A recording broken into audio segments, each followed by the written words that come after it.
This is Bob Good morning. Brown. Welcome to CuB Sun. Oh, excuse me. I had eggs for breakfast this morning. Maybe the last eggs I have to buy because my chickens are all getting to be handful size. But anyway, you all don't care about my chickens, except you do know this is rescreening to Bob's Chickens, the Facebook group. You got to have fun with that. Uh, but anyway, we're here, CuB Sunday morning with Maggie Kawa, Nova. Nova. Nova. Nova Yeah, Costa. I said it right earlier, and You then I did. just You went did. bad. Chickens are my nemesis. They make me lose track of things.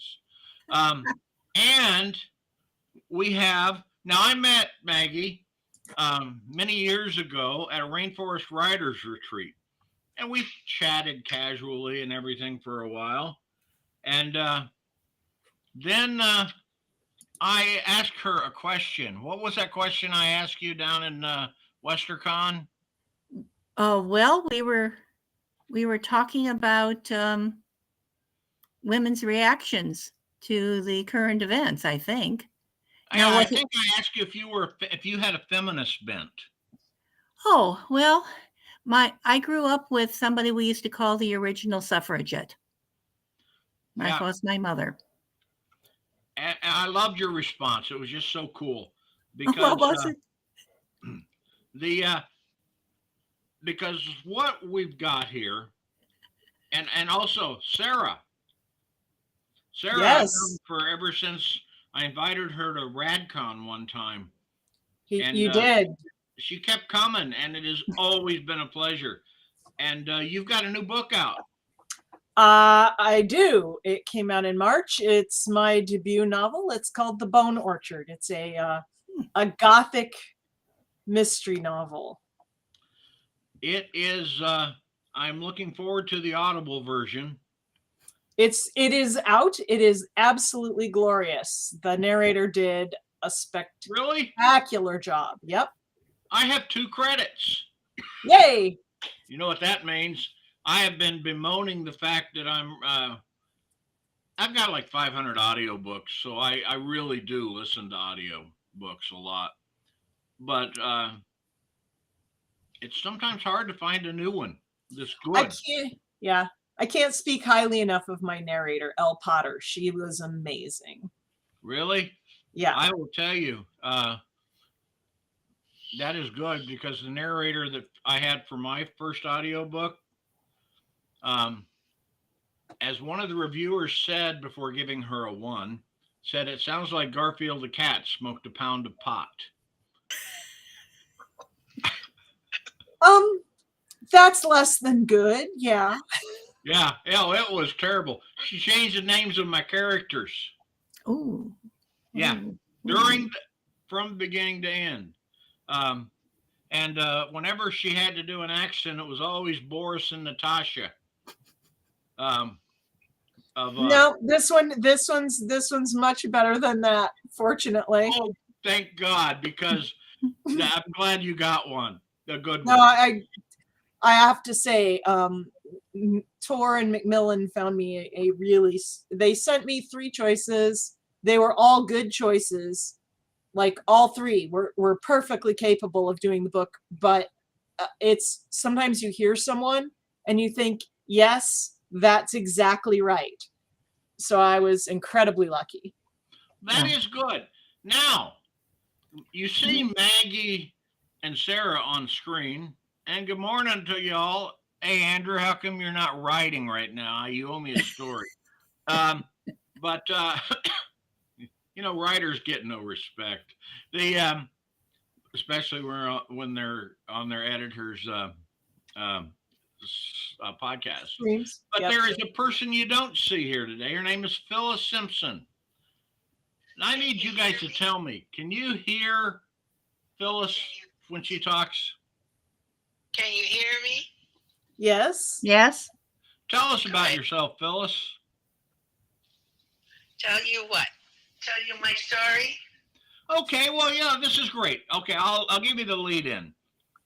We're at a protest, I've got my dog. I'm out there in my walker uh, with my signs, and I'm sitting next to Phyllis. And turns out we were both on the school board. Uh, her in one small town, me in another. Um, but she told me a story about a library card. You remember the story? Oh, of course I do. It was 1970. I had recently remarried. So I went to the library to get my card and put in my new name. And the librarian told me, "Oh, well, you can't have a card." I said, "I can't have a card." And she told me that my husband had to come with me to get a new card in his name. So I had been raising two children by myself, teaching school, and I'd been on my own for 5 years by that time, and I was simply horrified to realize how few rights I had in this world now that I was a remarried woman. Kind of made my back come. It made me what I call a feminist. Yeah. I can see how that would do it. Yeah, I can that's definitely. well. That's the question, guys. We all know the abortion debate, the right to health care, and that. But there are so many other rights that were restricted from women um, that are at equal risk. Um, and I just wanted to hear you guys' thoughts on that. What, as the title of this is the past and future indignities of being a woman in America. Um, I mean, I don't know exactly when Indira Gandhi became leader of India, but I recall it being in the 70s. And that was a time when a woman couldn't get a credit card without her husband's signature. Yeah. And I keep telling my stories to people about how things were when I was in my 20s and 30s. And I hope that our younger generation is treasuring what freedom they have. Whoops, lost the sound, Bob. Oh, that was me turning it up and actually turning it down. Go ahead, Phyllis. I was saying that I keep trying to tell my granddaughters that they should be very vigilant about what rights they have left. This abortion thing has really struck me. I am so sad that any gynecological decisions that women have to make are overseen by somebody else. It's absolutely unbearable to me. The reason being that I had several miscarriages, and I think that's enough sadness for a woman without having the state decide whether she's a Christian. Yeah, I can sympathize very heavily with that. So in my case, I had a very fraught pregnancy. And for me, I was advised by doctors that should I have another pregnancy, I was 75 to 80% likely not to survive it. And this was in the 80s. Actually, that's incorrect, in the 90s.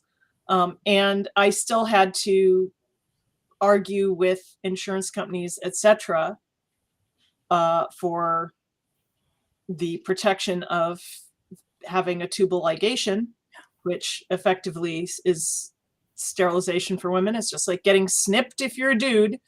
But while they would have happily done surgery on my husband, they didn't want to do surgery on me. And basically they kept asking me if I had his permission. Right. And that's in the 1990s, and y'all, it wasn't really that long ago. Well, the 1890s were a while back. Well, 1890s, fair enough. But the 1890s so I mean, easy to laugh, but it wasn't until the 1870s that women in the United Kingdom were allowed to own property in their own name. And it wasn't until 1970 in this country that in every state, a woman could own her own earnings. The last state gave up its laws were in 1970, 69 or 70. In Louisiana, they gave up their last laws where a woman's earnings, her wages, belonged to her husband. Wow. Oh, God. That's Oh, not long Christ. ago. I entered the job, world in 1970 myself. And the only reason I got a credit card is because I was in Seattle, where in a couple of years, in 72 or 73, when Nordstrom's store started, and somebody let me in on the little secret that Nordstrom's would give a single woman a credit card. Not for a lot of money, maybe like a $5,000 limit, but because they sold clothes, it was their natural audience, shall we say, their customer base. So they would give you one. But other than that, that was, I'm glad I got that advice because that started my credit history. The, Well, I know that my first credit card was with a store that's no longer around. And it Which was one? $500 in 1967.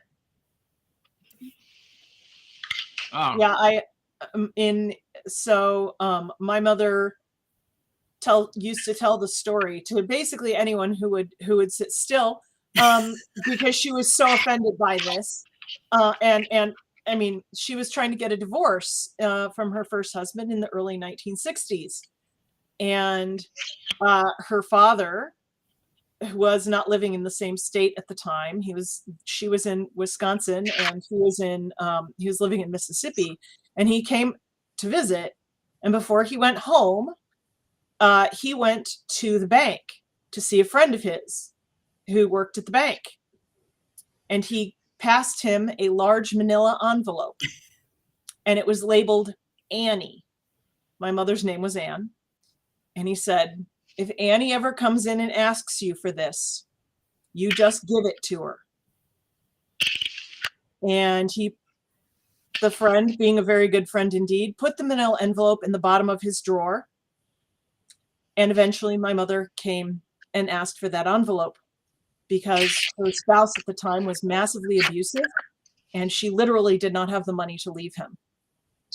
And my grandfather had left her $2,000 in cash in an envelope in a drawer, because that was the only way she could have the money to get out of her own house.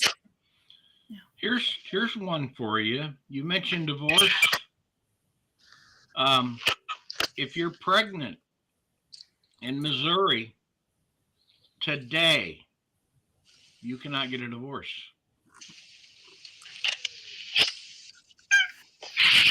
That's a new one on me. Yes, Nevada was Nevada was very famous for divorce at one point in time. Still sort of is. And part of it is because there was no other state in the union where a woman could walk in to the county clerk's office, and if you could prove 6 months residence in Nevada, you could get a divorce, and they would just give it to you. You might not come out of it with any of the money. You might come out of it with literally zero money, but at least you could get a divorce if you could find a way to get to Nevada and live there for 6 months. And obviously, if you had money, that was a lot easier to do. And in fact, there's it was equally easy to get married in Nevada, to be fair. It's two separate offices in the same building. You literally could walk down the hall and get remarried. It was a little wild. But yeah, I mean, it's very recent that women, that anybody except male presenting people, let me put it that way, could own their own money, could own their own property. So the one of the first laws in England or any of its spawned countries was in 1870, the Married Women's Property Act. And it's it's not long ago. And in the US, as we have just said, right, until 1974, women couldn't have their own bank account. So when you have rolled back this right that was given to women, the first one, right, how far do we roll back now? And I think that people have a right to be nervous that there's a social construct and vision in which there is no admission that human beings occasionally act like human beings and do things wrong and or screw up. And that the people who are going to bear the burden of that are the people who have no protection under the law. And the less protection you have, the worse it is for you. I mean, I think John Scalzi wrote a famous gamifying life blog post in which he said, if you want to play this game on hard, play it as a, non-binary woman of color. Yeah. Because we're sitting, as much as we can discuss, that's hard mode. Yes. A non-binary lesbian woman of color has it so much worse. In that, and so, first it's this, then it's, the thing that's that's now right at the top is, LGBTQ rights. Yep. And then it's going to be bank accounts. That would be the order in which, it literally rolls back one at a time. They've skipped the LGBTQ for now, but believe me, they're getting there now. And there are also the customs that are not necessarily ordered by law, is job descriptions. When I went into the workforce, you had jobs for men in the paper and jobs for women. And as a woman, you didn't even look at the jobs for men because you weren't interviewed for that. So there's that kind of cultural division that's at play. And they can pass a law saying that you can't do that, but really that's cultural. Yeah. My father was one of the early people in the mining industry who would accept female PhD students as his assistants. Yes. They could come intern with him. Yeah. And there was a joke that to be John Stone's intern, you had to be female presenting and taller than 5'6". Now, that's not true. He had several who were shorter than that, but his only test, he said, after the one thing I need them to do, I can teach everybody to do this job. And women tend to be better at it than men because they pay attention. Well, that's because they had to. But his test was you had to lift a 5-gallon pail of gold slurry and put it in the back of his truck. Because after that, he didn't care. But he didn't have a back that would do that anymore. But both of it was very unusual for him to accept women at all. Yeah. I mean, I can't emphasize to you enough how bizarre he was considered. My mother used to get phone calls asking if she knew her husband was out in the field with women. Yeah. And my mother was very puzzled by this. but it's a cultural construct. There was no law against it. There was no actual problem going on. It was that the women who could come up in geology were fighting so hard for it and would work 10 times harder than any male PhD candidate, that to him, when you took away the jobs for men, jobs for women description, he would 10,000 times have rather had a woman because they were working harder. Yeah. And that's not fair. But to him, if you were working harder, you deserved at least the shot. Yeah. To lift that pail. It's a very heavy pail. But it's like, that's a lot of the, women have to work twice as hard. Yeah. Well, that's a heavy pail. Yes, it is. Yes, it is. And women do themselves a lot of damage trying to get where they get. And that's today. It hasn't stopped. No, it hasn't. There are plenty of PhD programs that being a woman is by far the less represented, simply because of the toxic culture that goes along with some of those programs. Going back in time, I have a cousin about 4 years older than me, and she graduated college in '66, and her college was Case Tech in Cleveland, and before it was Case Tech Western Reserve. And she was carrying a 4.0 all 4 years. Senior year, she ran into a professor who was right up front about it. He says, look, you don't belong here. You're taking the place of a man. You shouldn't be here. And no matter what you do on the technical side of your tests, I am not going to grade you well on anything that is like an essay. I don't know if they do essay in tech, but they did something that he could grade her down because it wasn't factual. It was opinion. And he didn't realize that my cousin immediately turned around and went straight to the dean. Good. And told the dean what she was just told, and she got her 4.0. But it's hard. It's hard if you're one of the few, if you're the only woman in the class. Or one or two, and somebody says that to you.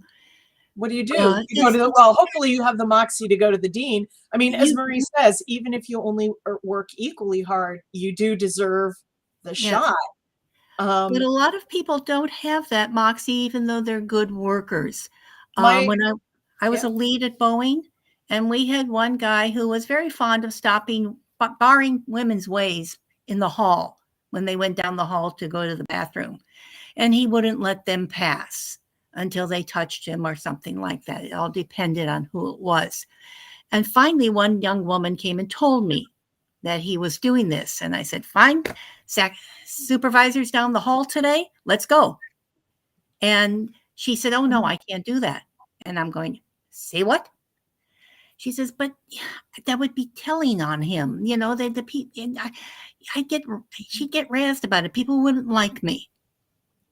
And I said, well, let me tell you, I'm going down the hall to tell the supervisor this. So it's going to come out. So do you either want to get the points of going down the hall with me or not? I mean, I was pretty rough on her, but, I lost patience by then. This guy was not nice. We were trying to get somebody to admit to things, and she admitted to it to me. But social pressure is incredible. I saw a whole work group, short 2 people, who let themselves be led around by the nose by 3 very charismatic young men who were robbing the company blind. Yeah, that's it. Charisma will carry a lot. I mean, but the interest. So another instance that I can cite of, and I'm sure Maggie, that Boeing did this too. But my mother-in-law was a teacher. She taught foreign language in Reno, Nevada. She taught, by the way, 4 different foreign languages at the same time. She taught Spanish, French, Latin, and Russian. And she was fired from her job because she got pregnant. Oh yeah. And you were not allowed to be a pregnant woman in Oh, a yeah. job, Especially because teaching. especially teaching, because somehow that was admitting, I guess, that sex happened. I Mhm, don't quite mhm. get the, Yeah. but that was the rationale, was that being visibly pregnant, Yeah. and the second she was visibly pregnant, she had Yeah. to leave. The principal damn near cried because they didn't have anyone to replace her Kids for would ask 2 of questions. those languages. Well, kids knew. I Yeah. mean, they knew. Yeah. But he didn't have any choice. He Yeah. didn't want to send her away. He didn't want to try to, I'm sorry, finding another Russian or Latin teacher in Northern Nevada was not exactly going to be a walk in the park in those days, because this is still the 60s. Those Mhm. were not, Russian was not a commonly taught language. No. No. Latin was becoming a less commonly taught language, and is less commonly taught all the time, which is why it's a dead language. But it's finding a replacement for her was not physically going to be possible. They did finally find someone who agreed to drive from Sacramento. Hmm. I don't That's know a how they drive. found these 2 poor schlubs to teach these classes, but they drove in from Sacramento on Monday mornings and taught all week, and then turned around and went home for the weekends in Sacramento. The high school I went to in the 60s was It was fairly pregnant. progressive on one level. The nuns assured us that if any girl got pregnant, she would be allowed to come back to school after she had the baby and been given to adoption. And that was quite unusual, because most of the other young women I knew of, if they got pregnant, that was the end of high school. They were gone. And most often the ones I knew were married, whether they wanted to be or not. They were, whether the boy wanted to be or not, they were married. Hey, yeah, that's it's still pretty common today, honestly, in high schools. We would like to think it isn't, but it is. Yeah, one thing about the 70s I'd like to mention, a lot of people have forgotten the battle for a woman being able to a married woman being able to accuse her husband of rape, of being forced to have intercourse, whether she wanted to or not. And that was a big battle in the 70s, because a lot of people could not comprehend how you could be raped by your own husband. Yeah. Yeah. It's charmingly, I'm trying to remember which law. I think it's in Great Britain again. Sorry, I'm a history nerd, and they did a lot of things before we did. Might be in France. It was called the right to carnal access. Mm-hmm. Mm-hmm. And men had the right to carnal access. Yeah. Access, like your door. I remember, what could you do? Ellen, Who's your husband? Ellen, sorry, I just saw this question in the sidebar. To answer Ellen Killian's question, girls, if they had the baby, it depends state by state and even school by school. A lot of times it was a question of quote unquote decency, but also the expectation that on women, that if you have a baby, you are expected that you're not going to, decent women will not want to come back to school because they will want magically to take care of their baby. Now, while one would always hope that this is a case, it's not. And often, even if the girl gave up the baby, what would happen is she would have to transfer schools and go to a different school, where they didn't know that she had had a baby. If a woman kept her baby and came back to school, they would most frequently attend night classes. I think we will, because they were permitted to attend school in night classes and in evenings. It was very, very difficult to ever have a child and continue your education. That was almost impossible. My mother had 3 children when she was divorced. The famous envelope in the drawer story. She had 3 children, and she had to sue for custody of her children, which was a little difficult in the day. But when she went to get a job after she had been granted her divorce and she moved to Arizona where her parents were for support, the first thing the people asked her was, "But who's taking care of your children?" Yeah. She's like, "Well, geez, I don't know, my parents, but A, none of your business, and B, none of your business," was what she wanted to say. But she was required, she needed to answer them in a way that made them feel okay about their choice to let her, continue her college education into a postgraduate program in her case. Medical school. Oh yeah. It's built into the system. Yeah. Marie has commented that, medical school discrimination on applications in 1978.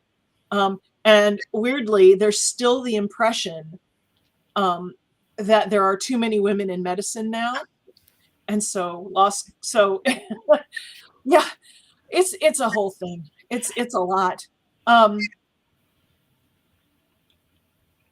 It's the same in radio. And Marie, bravo to all pieces to your dad.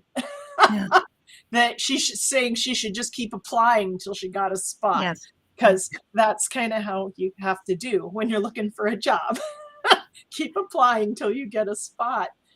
It's sort of like publishing. You keep sending it in, even though you never feel like it's the 9,000th rejection you got. Had to go. Okay, so this is a classic. Mary McInnery is saying, one girl in my Catholic high school class in 1970 got pregnant and had to go visit her aunt in Oklahoma. That is, I want to say it's awesome. It's horrible, but it's so classic. Mm-hmm. It's so classic.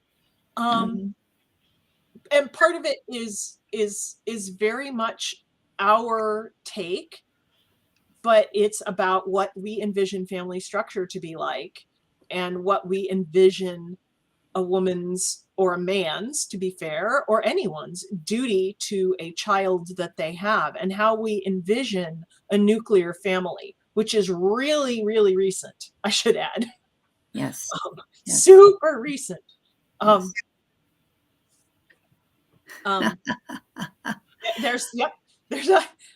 We've got a whole string of stories in the side comments, y'all. I really recommend you go look at them and read them. Veterinary doctors have flipped more to heavily female now when they weren't before. Mm-hmm. And that's one thing that has flipped a lot. I remember in college sitting late talking with the girls, and we were talking about what would you do if you got pregnant. And this is like 67, 68. And some people said, well, my mother wouldn't be happy, but they'd let me in. And then some people said my mother wouldn't be happy and the door would be locked against me. And people made jokes about, well, let's see, we're in a 4-story dorm here. Is that enough to jump off of? I mean, people had these kind of discussions, and they were half laughing, but half serious too. Because people, it's sort of like I know, it's a George Carlin routine. You're laughing, but he's telling the truth. It's like conversations where you laugh, but it's definitely serious in a lot of cases. And you get the contradictions, because my mother wanted to be a lawyer, and she wanted to have a job. She wanted to go to college, and in the late 30s, that didn't happen in an immigrant neighborhood. She was an immigrant's kids. She instead joined the army. Her father was totally humiliated among all the men. And her youngest brother got sent to college instead. So she raised me with the, you can do anything the boys can do, fierce comments about that. I had to stop her from telling everybody that I wanted to be a boy. Because I said, no, mom, I know I'm a girl. I can do anything boys can do, but I don't want to be a boy. Mm-hmm. But she was that intense on it. And yet she told me if I got pregnant, that was it. Out the door. So you have these cultural ideas that can exist in some of the fiercest people. It's very interesting how that those boundaries get drawn. Yeah. And I think there's always a temptation in any human being that what I do is right and what you do is questionable. Not wrong, but questionable. Yeah, there's that. Really, the stories in the sidebar. I'm sorry to keep calling attention to them. Yeah, but it's a case of a lot of stories that are really excellent. But one of the other things that when we're talking about, rights or lack thereof and what cultures and societies put on us, I mean, there are a lot of people in history that stood up and said, this is wrong, but you can shout your whole life. I just want to put out a quote. I'm always going to want to put out a quote by a woman named Caroline Norton. And she said, "I don't ask for my rights. I have no rights. I have only wrongs." And I think the case is where you have no rights, you have only wrongs. Yeah. And every story in this sidebar is a wrong.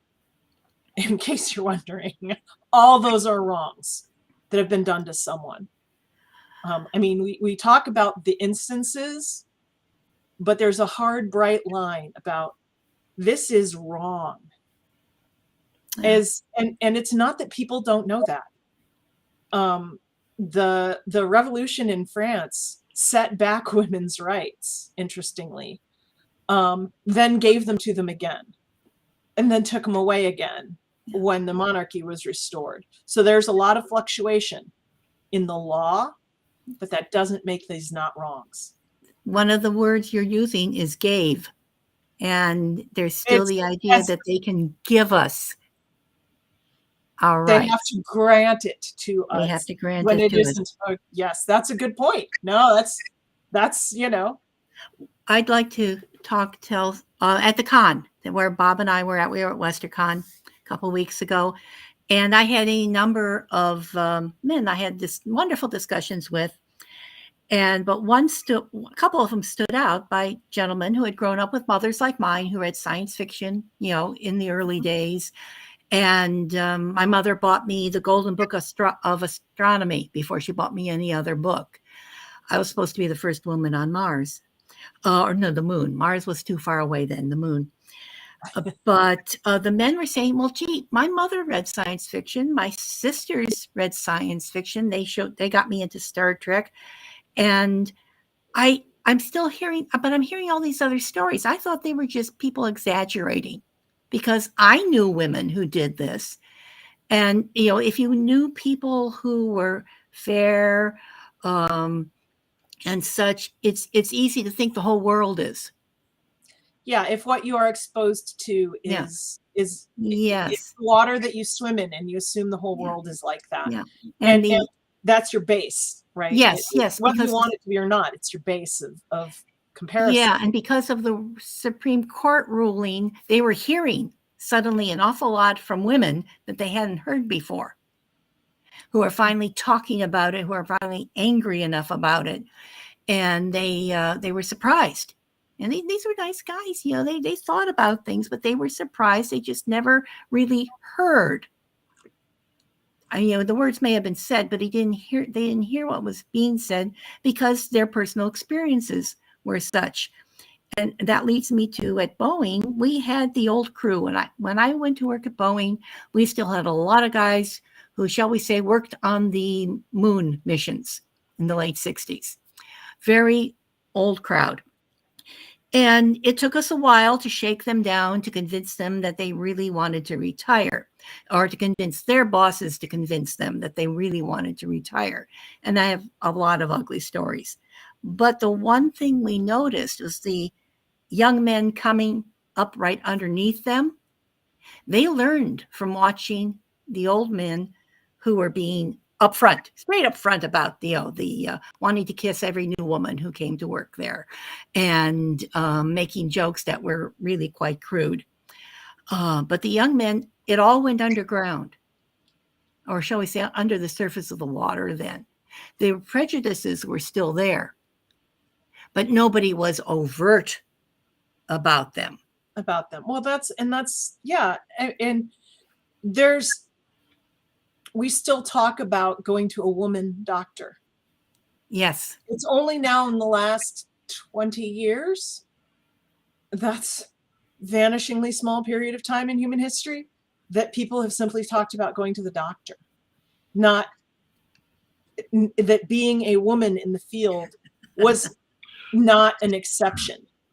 A doctor now, if you ask my son, what gender is a doctor? He would look at you like you had lost your freaking mind. Like, what do you even mean by that? Yes. But and the old joke gender of your doctor was always assumed to be male. Yes. Now, like my kid's like, my son says, well, he was raised by me. So again, the water you swim in, right? Mm-hmm. He assumes, he looks at you like you've lost your mind, because what does it matter? Yeah. It doesn't, but, 20 years ago, having a female doctor was by far the exception rather than the rule. So it also depends on what we see represented to us. You're talking about, right, science fiction writers who grew up in a culture where genders are more equal than perhaps in some other communities. And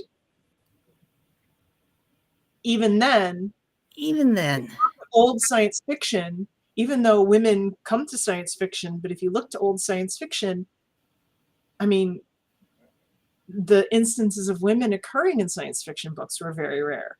So why were women very rare in science fiction? Well, because they don't see themselves there. There's we were talking about Star Trek before the show came on. There's an episode of Star Trek where Uhura is left in charge of the ship. And that caused massive outcry at the time because she was a woman and she was black. She's a woman of color in charge of the starship. Who was this? It was on Star Trek. There's an episode of Star Trek in which I believe Uhura Uhura has the bridge. Like nothing then happens. The men go off and have an adventure or something. But it's it blew people's minds. Mm-hmm. It was one of the incredibly progressive things, and it's an instance of one line, and nobody mentions it, and the whole show goes on without her. But and a lot of people don't realize that in the original pilot, First was a woman. And basically Roddenberry was told either get rid of the woman or get rid of the guy with the pointed ears. And he had to make a decision. Yeah, he kept Spock. Well, but if no one ever tells you that you can, mm-hmm. most people will assume you can't. Yes. And, we both grew up, I think, with mothers who set us an example of, my mother's quote was, first, you're going to have to get off the floor. And that sounds very mean. But first you have to get up and then you do something about it. But first you have to manage to stand up under the weight and go. And that's hard. And not everybody has the ability to do that because there's a lot of weight in the world. There's other people you're responsible for. And if you speak up or you cause trouble, what is the weight on them? And that matters. And it's not always legal weight. Sometimes it's just social weight. Like if one woman in a family misbehaves, or even just one person in a family misbehaves, how does that affect their position in a social structure? Well, regardless, it's going to affect. There's no way it can't. So the only way it can't is if your family locks the door, as Maggie was saying, right? The door can be locked. One, Sorry, sorry. I'm I carry was on. going I'm to say, just one reading of the the side. Cheryl said that she knows that men write gadgety science fiction and women tend to write about society. And that just brings to my mind certain feelings you still run into today. I like plot. I want spaceships. I came out of Star Wars wanting the Millennium Falcon. I mean, if the captain came with it, I wasn't going to argue, but I wanted the ship. And one of my frustrations with a lot of books I see now is that I don't see a woman's view on much of that kind of thing as much as I would like, because so many of the books strike me as, oh my God, we're talking about feelings again. I want some action. And I do know, that's me. That's a couple of my friends. My wife writes science fiction, and we write very different kinds of stories. And so that's something that continues where you still have this, well, the gender spectrum where people are still seem to be putting people at the extremes. You're either a woman who writes a certain kind, a guy who writes a certain kind, when it's such a fluid all the way. Sometimes you're on this side of this mean, sometimes you're on that side of the mean. But we still have toy departments divided into boys and girls.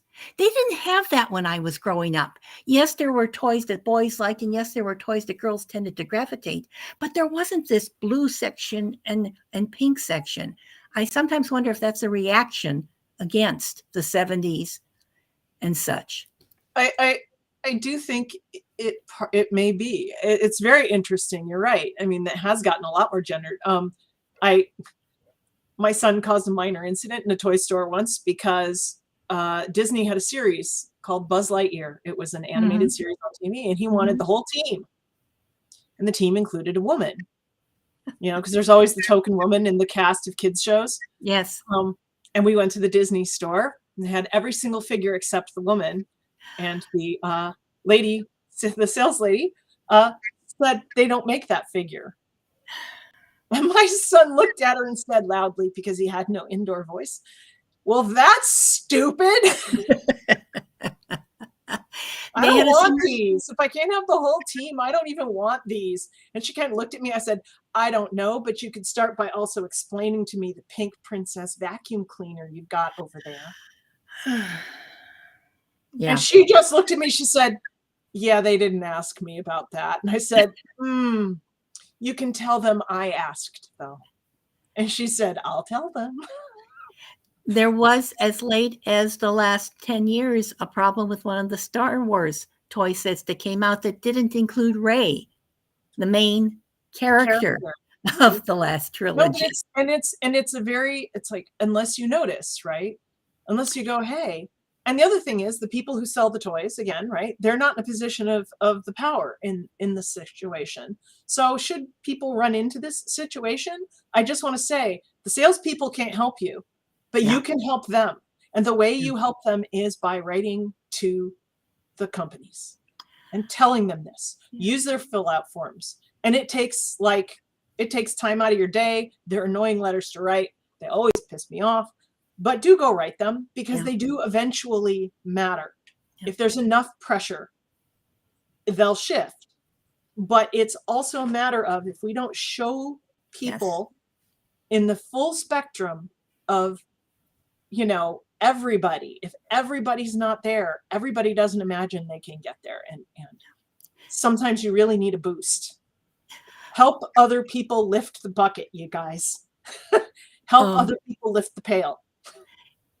In science fiction convention stories, I once, Norwestcon here in Seattle was at a small hotel when it first started out. Dealer's room was upstairs in a stuffy room, and a young man had a button making machines. So I trot up to him and say, "I want a button made." And he says, "What do you want it to say?" I said, "I wanted to say I was a nerd before it was popular." And he looked me up and down and said, "No." And I didn't quite catch the looking me up and down business. So I said, why? He says, you're a girl. Girls can't be nerds. And I'm standing there. I'm in a science fiction t-shirt. I've got a science fiction swag bag. I have other buttons all over me. I'm a nerd. And he wouldn't give it to me at all. And I walked away laughing, telling him he had lost some money. But that was still happening in the late 70s. And to this day, especially in Star Wars fandom, you had a bad number of years where girls were constantly being told they can't be fans. Mm-hmm. They simply could not be fans. You were there with your boyfriend. That was very common. Is you were there with your boyfriend. Yes, and one of the reasons we came up with a book called Geek Elders Speak is 33 essays by women who had been active in fandom since 1967 through the mid 80s. Because some of these girls thought they were the first ones. They were from small towns. They didn't know anybody else who read science fiction, especially girls. And we wanted to put out the stories of women who have been around in fandom forever. And it was so startling to me to get online on some of the threads and find out that these girls were dealing with the same crap that I remember dealing with back when you would go to a con and guys would tell you point blank, Star Trek fans don't read. Wow. And I go, well, excuse me, the very first book I took out of the library at age 6 with my first library card was Space Cat on Venus. And I've been reading it ever since. But the culture, going back to the cultural business, the cultural idea was girls still is out there saying that girls don't read science fiction unless it is, unless it doesn't have much of the, gadgety stuff in it, which is why I'm a little sensitive, I think, because I of like course, but and even though there are grand examples, Lois McMaster-Bujold, if you haven't read her books, go read her books, writes fabulous women's science fiction, like women in science fiction, and it's very science fiction, like full on ray guns and starships, science fiction. Space opera. Space opera. We love us a space opera. Yeah. And there's another thing. The girls don't believe me when I tell them that how shocked we were at Princess Leia. I can remember seeing in the theater when she grabs that gun and tells the idiots to get out of her way because she's going to rescue herself. I mean, you could practically hear the women going, yes, yes, yes, in the audience.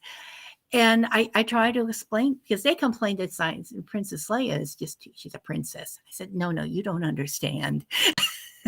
She rescued herself as much as possible. She's a self-rescuing princess. Yes. Yeah.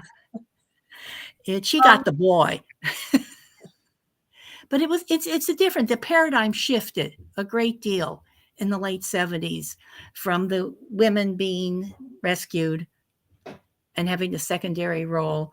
And Star Trek got its movies after Star Wars and such. So a lot of things changed in the late 70s as far as movies and TV shows went. Yeah, I think that there was and of course, it's built on shows like Star Trek, but this very gradual slide, and what we see represented in popular culture, and it's got to be popular culture. Yes. No offense to fan culture. Fan culture leads to popular culture, but believe me, if you live in a small town in Missouri, your culture looks a lot different than if you live in a city in Portland. Yes. Or the city of Portland. Yes. I'm sorry, Bob, you were looking like you're about to say something. Yes, Bob, we're chatting. How perceptive.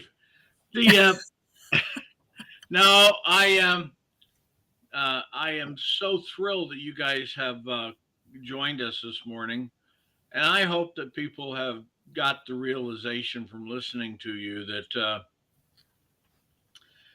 it's not been,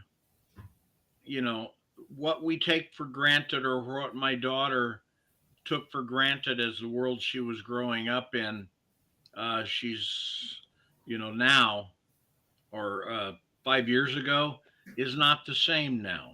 Yeah. Um, the Anybody who doesn't think that gay marriage is next, contraception is next, the right to work while you're pregnant, the right to not have to ask your husband's permission for insert activity A here, um, is coming. No, it's coming, guys.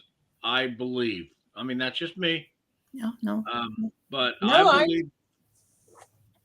it's not very long ago in historical sense that women did not have the right to be represented in a court of law. It And I was just want you to think about that. You didn't have the right to representation in a court of law, i.e., you have no legal defense at all. And you weren't That's- allowed on juries. less than 100 years ago, the right for a woman to serve on a jury was finally established. Yep. I mean, you could actually say, no, I don't want any women on my jury.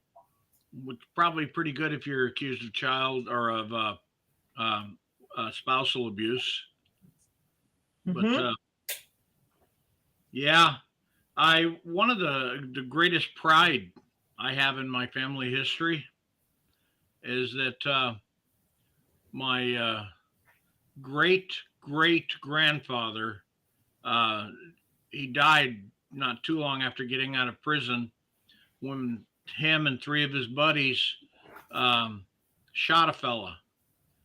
They had tried many times to get him to stop abusing his wife, who was related to one of them, and he wouldn't. He kept beating her, and they drug him out in the woods and they shot his ass. It was a pretty powerful guy, which is why he got away with it so long. And so they did go to prison, but they didn't go to prison for stealing. They didn't go to prison for. They went to prison for standing up for somebody, and in my mind, doing what was then the right thing, the only alternative. And so here's the thing about that to me is that if there isn't any redress under the law, people will always eventually, in some case, take it into their own hands. And as a group, humans make very poor choices on an individual basis. Like, individuals in a group make poor choices. So if you don't have rights under the law, then either you end up with the law abusing people, and you end up with people who are attempting to have rights being punished for trying to assert their rights.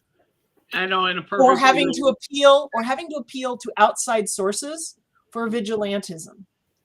Now, vigilantism is portrayed in media as very, very cool, and it solves some problems, like Bob is citing, right? I mean, but that problem is only there because the law would not solve the problem first.